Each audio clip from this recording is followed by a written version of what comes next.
অনেকগুলো বছর পার করে দিলাম, কিন্তু জীবনে প্রথমবার কোনো স্বাধীনতা দিবসে কোনো রকম পোস্ট আমি করলাম না, না নিজের পেজে না নিজের প্রোফাইলে। এবং অনেকেই এই কাজটা করেছে, অন্তত আজকের দিনে তো করেছে। কিন্তু আমার বেশ কিছু জিনিস বলার আছে। আমি ভেবেছিলাম প্রথমে যে বলবো না, কিন্তু পরে ভেবে দেখলাম যে এই জিনিসটা স্মৃতি হিসেবে থেকে যাক, কারণ গতকাল রাতে যেটা হয়েছে তার কিছু জিনিস অর্ধেক মানুষ জেনেও চুপ করে আছে, তো আমার মনে হয় বলা উচিত। বিষয়টা আগে বলে নিই যে স্বাধীনতা দিবসে যে আমাদের প্রত্যেক বছর একটা জিনিস খুব কমন হয়, সেটা এবছরও কমন, কিন্তু এবছর একটা কারণ ছিল, কিন্তু তাও কমন। এটা এবছর প্রথম নয়, অন্যান্য বছরও হয়। সেটা হচ্ছে যে আমরা কি স্বাধীন হয়েছি, এই কথাটা। এবং যারা আমাদের বীর যোদ্ধারা, যারা দেশের জন্য প্রাণ দিল, আমাদের স্বাধীনতা নিয়ে এলো, তাদের ওপর একটা কোশ্চেন মার্ক চলে আসে। তারাও হয়তো ওপর থেকে দেখছে যে আমরা যে যে দেশকে স্বাধীন করলাম, কাদেরকে স্বাধীনতা হাতে তুলে দিলাম। তারাও হয়তো ভাবছে ওপর থেকে আমাদের দিকে তাকিয়ে যদি দেখে আর কি। কালকে আমি যে জিনিসটা লক্ষ্য করলাম, বেশ কিছু সোকল্ড মানুষ আছে যারা মেয়েদেরকে কোনো রকম সম্মান তো দেয় না, ঠিক আছে, অনেক উল্টোপাল্টা কাজ করেছে, ঠিক আছে। তারা বাইরেও থাকে এবং আমাদের নিজেদের এই জায়গাতেও আছে, বিভিন্ন জায়গায় ছড়িয়ে আছে।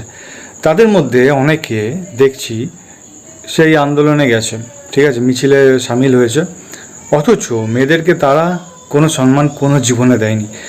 কালকে সেই ভিড়ে তারা সামিল হয়েছে এবং বড় বড় পোস্ট করা, প্রায় প্রচুর পোস্ট, সারাদিন ধরে পোস্ট করা এবং বড় বড় কথা বলা, ঠিক আছে, জাস্টিস চাইছে, সব কিছু। তাদের বিহাইন্ড দ্য সিন অনেক কাহিনী, যেগুলো মানুষ লুকিয়ে যায় আর কি। তো আজকে আমি একটা কথা বলি। স্টুলিস বলে কিছু একটা ছিল না মাঝখানে, সেটা একবার ডিয়ার ঝাড়গ্রাম পেজে আমি দিয়েছিলাম, ঠিক আছে। তো সবাই কনফেস করছিল সেই লকডাউনের টাইমে, আজকের কাহিনী না, আমি একটা জাস্ট কাহিনী শেয়ার করছি। তো সেখানে কেউ একজন, কারণ নাম তো জানা যায় না, ওখানে কেউ একজন পোস্ট করেছিল, এখানেরই ঝাড়গ্রামের একজন কোনো এক টিচার তার সাথে খুব বাজেভাবে মানে ব্যাড টাচ করেছে, মানে কোনো এক মেয়েকে, ঠিক আছে। সেই আমাকে তার নাম নিয়ে রীতিমতো আমাকে বলেছিল যে ফেসবুকে পোস্ট করতে। এবারে ফেসবুকে আমি তো ওইভাবে পোস্ট করতে পারি না, মানে একজনের নামে আমার কাছে কোনো প্রমাণ নেই, পুরোপুরি আমার অবভিয়াসলি পুলিশ কেস হয়ে যাবে এবং আমাকেই ধরে নেবে, আমার কাছে কোনো প্রমাণও নেই। এবং কে করতে বলেছে তাকে আমি যখন আমি পোস্টটা শেয়ার করলাম না, সে উল্টে বললো তাহলে আপনার এই পেজটা খুলে লাভ কি যদি আপনি এই ব্যাপারটা নাই। তখন বললাম তোমার সাথে যেটা হয়েছে সেটা তুমি বাড়ির লোককে বলো, পুলিশকে বলো, ঠিক আছে, বা নিজেদের লোকদেরকে জানাও যে হেল্প চাও। এখানে প্রথম কথা তোমাকে সামনে আসতে হবে, আর যদি সামনে নাও আসো কমসে কম কিছু প্রমাণ থাকা উচিত। আমি ফেসবুকের একজন অ্যাডমিন হয়ে না, মানে একটা সাধারণ ছেলে, আমি জাস্ট একটা ফেসবুক চালাই, পেজ চালাই, কিন্তু আমি যদি কারোর নামে কিছু বলে ফেলি তাতে লাভ কী আছে? Finally end of the day আমি প্রবলেমে পড়বো না, আর তখন আমাকে বাঁচাতে কেউ আসবে না। তারপরে যেটা ব্যাপার হচ্ছে যে সেরকম টাইপেরই কিছু মানুষ আন্দোলনে সামিল হয়েছে এবং মেয়েদের সাথেই সামিল হয়েছে, যারা মেয়েদেরকে সম্মান দেয় না। তো আমরা কোন সমাজে বাস করি যেখানে আন্দোলনটাও অবশ্যই দরকার, কিন্তু কিছু মানুষের জন্য ওটা একটা এন্টারটেনমেন্ট, ওটাও একটা এন্টারটেনমেন্ট, ভিড় জমানো।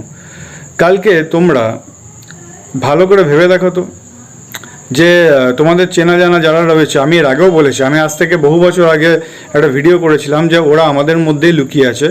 সে ভিডিওটা কেউ চাইলে আমি লিঙ্ক শেয়ার করে দেবো, আমার ইনস্টাগ্রামে রয়েছে, বহু বছর আগে, 5 বছর আগে বার করেছিলাম।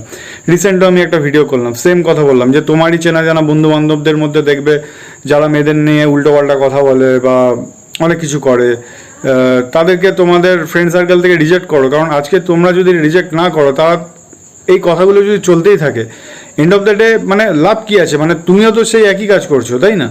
তো যদি ভুল করেও থাকে, সেই ভুলটাকে শোধরানোর বা তাদেরকে সেই জায়গাটা না দেওয়ার সেই দায়িত্বটা কার? এটা আমাদেরই। তো বিষয়টা হচ্ছে যে কালকে আমি চুপচাপ থাকলাম, আমি ভাবলাম কি আমি কি চুপই থেকে যাব, পরে ভাবলাম যে না, কাউকে তো কিছু বলতে হবে। তো আমি এটা শুধুমাত্র এই জন্যই আজকে বলছি এবং রেকর্ড করে রাখলাম, যাতে মেমোরিজ আসে, ঠিক আছে, যে আমি কোনো একদিন এই জিনিসটা নিয়ে আলোচনা করেছিলাম এবং মানুষ বুঝবে, আজ নয়তো কাল বুঝবে। কারণ তোমাদেরই মধ্যে সেই মানুষগুলো লুকিয়ে আছে যারা আজ ভিড়ে সামিল হয়েছিল, মাথায় রেখো। ঠিক আছে? মানুষকে চিনতে শেখো কে ফেক।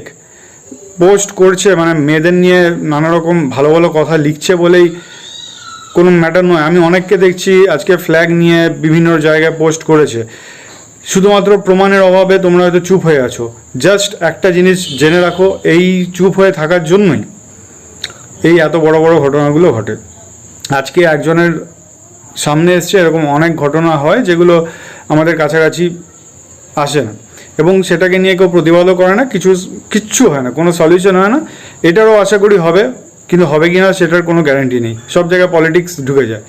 প্রবলেমটা পলিটিক্স নয়, প্রবলেমটা হচ্ছে জাতপাত নয়, প্রবলেমটা হচ্ছে মানুষ। তোমাদেরই তো চেনা জানার মধ্যে লুকিয়ে আছে। এবার তোমরাই যদি মানে ঠিক সেই চেনা জানা বলে, তোমার বন্ধু বলে তুমি যদি তাদেরকে কোনো রকম প্রতিবাদ না করো, বা তাদেরকে, আমার কিছু মানে বলারই নেই অ্যাকচুয়ালি। বাস এইটুকুনি বলার, এই যে পুরো দুনিয়াটা আছে না, পুরো ফেক ওয়ার্ল্ড, পুরো নাটক চলছে।